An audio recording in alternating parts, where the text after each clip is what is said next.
Jadi sebelum nyo mi'raj, nyo tinggal itu dulu. Manyo aye tanah dagiang de awak. Manyo aye tulang de awak. Manyo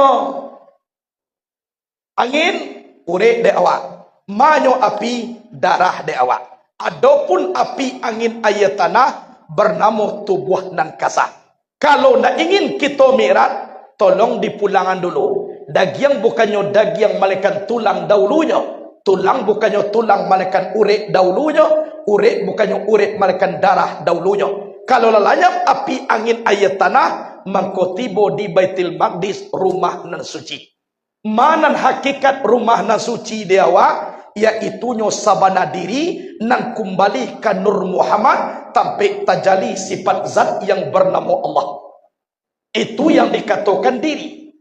Di situlah terjadinya mi'raj. Isi mi'raj apa?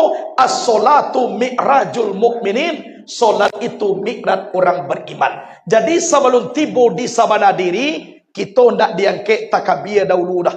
Kok dipandang jo tubuh baru, tolong kembalian. Kok nampak jo na lain dulu, tolong dikembalian. Lalanya tubuh kepada batin, mangko mulai takbir diangkat. Isinya ba ijratum minal akawan ilal mukawin. Pindah daripada alam kepada zat Allah yang menjadikan alam. Tadi awak bakawan jo manusia. Nampak kawan pai ke masjid.